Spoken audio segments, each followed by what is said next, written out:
നമസ്കാരം. കേരളം കാത്തിരിക്കുന്ന നിയമസഭാ തെരഞ്ഞെടുപ്പ് ഫലം പുറത്തുവരാനിരിക്കെ കേരള രാഷ്ട്രീയത്തിൻ്റെ ഗതി തന്നെ മാറ്റുന്ന റിപ്പോർട്ടുകളാണ് കോഴിക്കോട് ജില്ലയിൽ നിന്നും ഇപ്പോൾ പുറത്തു വന്നുകൊണ്ടിരിക്കുന്നത്.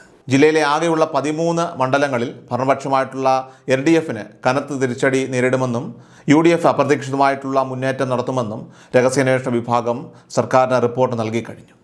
ഈ റിപ്പോർട്ട് മുഖ്യമന്ത്രി പിണറായി വിജയനെ സംബന്ധിച്ചിടത്തോളം വലിയ ആശങ്കയാണ് ഇപ്പോൾ ഉണ്ടാക്കിയിരിക്കുന്നത്. സ്വന്തം ജില്ലയായിട്ടുള്ള കണ്ണൂർ കഴിഞ്ഞാൽ മുഖ്യമന്ത്രി ഏറ്റവും കൂടുതൽ പ്രാധാന്യം നൽകിയിരുന്ന ജില്ലയായിരുന്നു കോഴിക്കോട്. തൻ്റെ മരുമകൻ കൂടിയായ മുഹമ്മദ് റിയാസ് നേരിട്ട് ഭരണം നിയന്ത്രിച്ചിരുന്ന ജില്ലയിൽ ഇടതുപക്ഷം മൂക്കും കുത്തി വീഴാൻ പോകുന്നു എന്ന യാഥാർത്ഥ്യം ഇപ്പോൾ പാർട്ടിയെയും സർക്കാരിനെയും ഒരേപോലെ തന്നെ പ്രതിരോധത്തിലാക്കിയിരിക്കുകയാണ്. ജില്ലയിൽ ഇത്തവണ പ്രകടമായിട്ടുള്ള UDF തരംഗം ഉണ്ടാകാനുള്ള പ്രധാന കാരണം LDF ഭരണത്തോടുള്ള ജനങ്ങളുടെ മടുപ്പും മന്ത്രി മുഹമ്മദ് റിയാസിൻ്റെ പ്രവർത്തന ശൈലിയോടുള്ള അതൃപ്തിയുമാണെന്നാണ് റിപ്പോർട്ട് വ്യക്തമാക്കുന്നത്. CPMനുള്ളിലെ പഴയകാല നേതാക്കളെയും പ്രവർത്തകരെയും അവഗണിച്ച് പാർട്ടി ഒരു ബിസിനസ് ശൈലിയിലേക്ക് മാറിയെന്ന വിമർശനം അണികൾക്കിടയിൽ പോലും ഇപ്പോൾ പുകയുന്നുണ്ട്. മുഖ്യമന്ത്രിയുടെ മകളുടെ ഭർത്താവ് എന്ന പദവി ഉപയോഗിച്ച് മുഹമ്മദ് റിയാസ് ജില്ലയിൽ നടത്തിയ അമിത ഇടപെടലുകൾ പ്രാദേശിക നേതാക്കളിൽ നീരസമുണ്ടാക്കി. ഇതിനെ പ്രതിരോധിക്കാൻ ജനകീയ നേതാവായിട്ടുള്ള പ്രദീപ് കുമാറിനെ മുഖ്യമന്ത്രിയുടെ പ്രൈവറ്റ് സെക്രട്ടറിയായിട്ട് നിയമിച്ചെങ്കിലും ഭരണവിരുദ്ധ തരംഗത്തെ തടയാൻ അതൊന്നും മതിയാകില്ലെന്നാണ് നിലവിലെ സാഹചര്യം ഇപ്പോൾ സൂചിപ്പിക്കുന്നത്. വടകര ലോക്സഭാ മണ്ഡലത്തിന് കീഴിലുള്ള നിയമസഭാ സീറ്റുകളിലാണ് LDF ഏറ്റവും വലിയ തകർച്ച നേരിടാൻ പോകുന്നത്. നിലവിൽ RMP നേതാവ് KK രമ പ്രതിനിധീകരിക്കുന്ന വടകര മണ്ഡലം UDF വലിയ ഭൂരിപക്ഷത്തോടെ നിലനിർത്തും.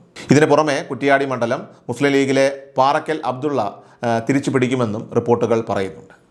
UDF അധികാരത്തിൽ വന്നാൽ മന്ത്രിസ്ഥാനം വരെ ലഭിക്കാൻ സാധ്യതയുള്ള നേതാവാണ് Parakkal Abdulla.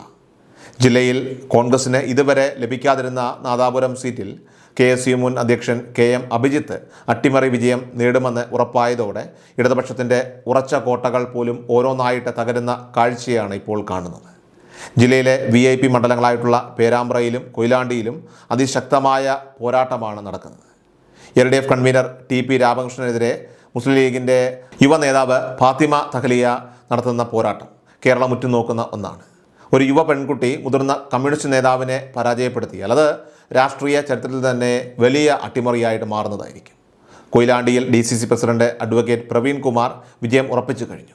ബാലുശ്ശേരിയിൽ sitting MLA Sachin ദേവിനെതിരെ KSU ജില്ലാ പ്രസിഡന്റ് VT സൂരജും, ഏലത്തൂരിൽ മന്ത്രി AK ശശീന്ദ്രനെതിരെ കോൺഗ്രസിൻ്റെ യുവ നേതാവ് വിദ്യാ ബാലകൃഷ്ണനും നടത്തുന്ന പടയോട്ടം ഇടത് കോട്ടകളിൽ വിള്ളലുണ്ടാക്കി കഴിഞ്ഞു. കോഴിക്കോട് നഗരമണ്ഡലമായ നോർത്തിലും അതോടൊപ്പം തന്നെ സൗത്തിലും UDF വലിയ പ്രതീക്ഷയിലാണ്.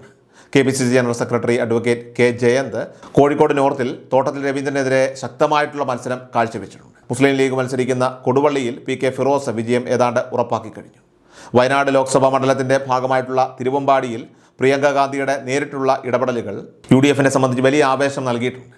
മലയോര മേഖലയിലെ കുടിയേറ്റ വോട്ടുകൾ കൂട്ടത്തോടെ UDF പെട്ടിയിലാക്കുമെന്നാണ് കരുതപ്പെടുന്നത്. കുന്നമംഗലത്ത് PTA റഹീമിനെതിരെ MA റസാഖ് മാസ്റ്റർ നടത്തുന്ന പോരാട്ടവും വിജയത്തിലേക്ക് നീങ്ങുന്നതായിട്ടാണ് സൂചന.